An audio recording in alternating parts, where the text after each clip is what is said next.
Guess who doesn't have notes today because she literally just finished the book 2 minutes ago. Hey guys, it's Bryn here again, and please ignore the empty shelves behind me. It's a long story. Actually, it's really not. I was just cataloging my books and now I'm gonna reorganize them. I took a short little break and finished a book that has taken me forever to read. But now I am officially done with A Court of Thorns and Roses by Sarah J. Maas. I'm just proud of myself for getting this done. I think part of me was just still caught up in Six of Crows. Funny story, actually. I have this Six of Crows audiobook playing as I'm cataloging and as I'm gonna be organizing the shelves. As I've said before, I'm addicted to that book. It's just incredible. But so is this book! I'm so happy I'm done because it was really good and I liked the ending, kind of. I'll get to that in the spoilers. So yeah, A Court of Thorns and Roses. As always, I gotta talk about the book cover. I've done that every time before this, so why stop now? So let's look at this. It's got a nice red background. Half of a person over here is standing in a pretty nice dress. She's got some pretty designs and flowers and stuff. Trees over here. There are thorns going through it. I think that it goes very well with the whole theme and feel of the book. And I don't know why, but when I see this, I automatically thought of a fairy. Maybe that's just because it says Sarah J. Maas at the top. And then there's the back, which is still really pretty. I mean, not as gorgeous as the front, but it's still really, really nice. You get a person's face. I want to say that it's Feyre. That's just kind of how I picture Feyre. It's a crown, so I want to also say that it's Amarantha, but I don't know. I also just really like her dress. Feyre's dress is really awesome. It has these weird fur or feathery things, and then it looks like scales going down. I just think this is a great cover. It's really pretty. I mean, I still like the Throne of Glass covers better. I mean, those covers are basically perfection to me. This book is about a girl named Feyre, and she lives in just this normal human town. The world has fairy lands and human lands. Feyre, as I said, is a human, so she lives in the human lands. She ends up killing a fairy who has crossed into the human lands. So to compensate for that death, Feyre is forced to live with this High Lord fairy named Tamlin. So it's loosely based off of the Beauty and the Beast story with fairies, and not a random beast and talking dishes. Yeah, characters in this book are pretty good. There's one that I'm not a fan of. That's gonna be in the spoilers, but I do like Lucian. He's not ashamed of his thoughts. He's not afraid to just tell everyone what he thinks, even if what he thinks is really rude. I also like the family aspect in this book. It's very little. Like, it's hardly in there, but there is a huge family aspect, and the family does grow a little bit, and it's really nice to read about. Also, Feyre grows a lot. Kind of for the better, kind of for the worst. Like I said, I just finished this, so I don't really have a Goodreads review on it. I'm gonna do that after I do my bookshelves. Or maybe right after this. Probably right after this, knowing me. I really did enjoy reading this book, and I'm pumped. I am super pumped for reading A Court of Mist and Fury, which is sitting in this pile of books right now. I'm gonna get to that. But it wasn't as good as the Throne of Glass series. Maybe it had something to do with me still being stuck in my Six of Crows mental state, but I just couldn't get into this the way that I wanted to, and the way that I got into Throne of Glass. My heart wasn't there as much as I thought it would be. There's not really much more I can say about this without giving spoilers, so I'm just gonna cut straight into the spoiler section now. So please, if you don't want to be spoiled, if you don't want me to tell you things about the book if you haven't read it, then go away, click away. You can come back after you've read it and I'll still be here. Can I start on the spoilers? Because I'm going to. So let's see. First and foremost, I want to talk about Tamlin because he was a huge reason why I couldn't get into this. I mean, yes, he's supposed to be the beast, and Feyre is supposed to be Belle, and they're supposed to fall in love, which they did. And yes, I thought that the moments between them sometimes were just so adorable and my heart melted, but it was the moments that I liked. I never liked Tamlin. I just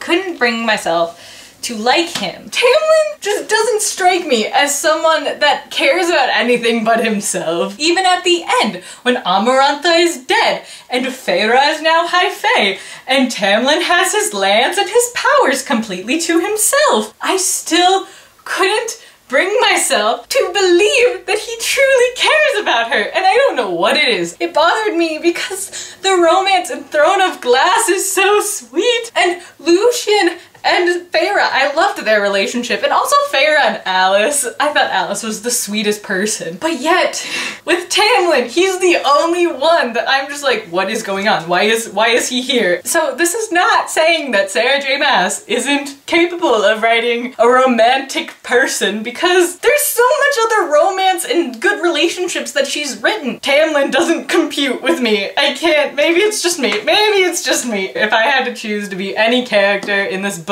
if it were being made into a movie or something, I'd be Amarantha. I found her so fun. She's just so cold, and she's described as having this serpent-like smile, and I'm just picturing this conniving, evil bitch. I mean, of course, I hated her, but for the reasons you're supposed to hate her, because she is a really good character. Great job, Sarah J. Maas. You made me really like the villain. Back to the family aspect that I was talking about in the non-spoilery section. I thought it was so sweet. Nesta, at the beginning, she's just a jerk, and I didn't like her, and it felt like she was taking everything for granted and still hating everything. And then at the end, she was the one out of the rest of the family. It wasn't the father. It wasn't the nice sister. It was Nesta who actually came and tried to find Feyre and tried to help her. I just thought it was so sweet. My heart broke. I actually wanted to go and hug my older sister, and then I was like, no, she would get really annoyed with me and throw me out of her room. So decided against that. But I just liked how Nesta and Feyre after that realized that they are so similar and realized that they had this sisterly bond. And by the end, Feyre knew that Nesta would be the one who would take the family away and keep them safe at all costs. Even though it's not in the book very much, it's still nice to read those short little parts. Melts your little heartstrings. Part of me just really wants to talk about Rhys. I love Rhysand so very, very much. He was such a good character, and I don't think that he changed or grew or developed. It's more like the reader and Feyre started realizing that he's actually a nice person. Everything he has done, even all the bad things, even killing people, he has done that for the safety of his people, to make efforts to go against Amarantha. And then there's that whole scene with the trial for the Summer Court fairy who was a traitor. And Rhys is obviously supposed to kill him, and he does, but he reads the fairy's mind first. It was obvious to me, and it slowly became obvious to Feyre, that the traitor might not have been working alone and might have had people that were helping him and also were trying to get away. But he didn't tell Amarantha that. He didn't want to kill more people, because he's a good person. And then my heart got ripped out completely when Amarantha is throwing Feyre on the floor and breaking all of her bones and killing her slowly, and Rhys is screaming for her, runs and tries to kill Amarantha.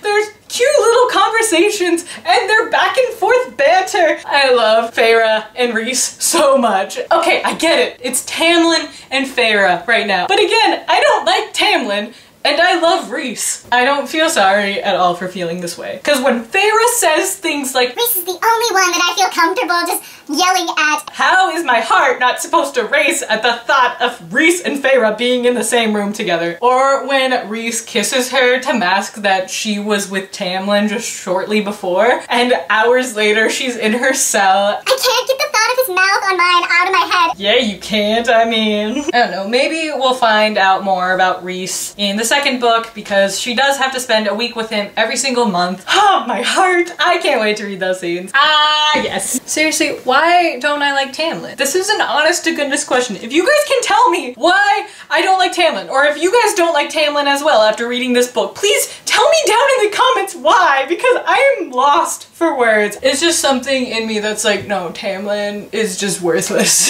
He's the only character in this book that I don't like. Also, I thought it was really cheesy with the whole trials things. I mean, the first two were so cool. I love those trials. But the riddle, that was the cheesiest thing. The answer to the riddle is love. And then Amarantha snaps her neck, but suddenly Tamlin is free. Really? Oh all they had to say was love, even though the reason that Feyre has been doing all these things is because of her love for Tamlin. Something about that bothered me. It was cheesy to the point of me being annoyed. I just keep on thinking of Rhys now, and I keep picturing Feyre's tattooed eye on her hand just winking at her the way that Rhys would.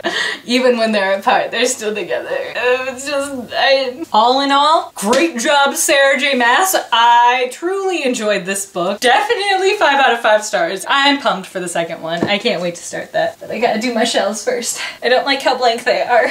So that's about it. If you enjoyed the video, please give it a thumbs up.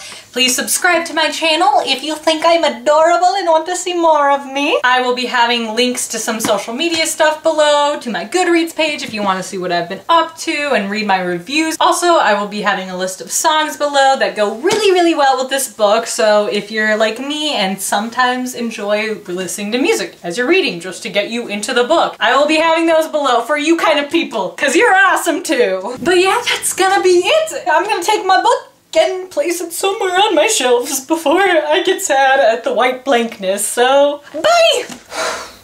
I don't even know where to start. This will be fun.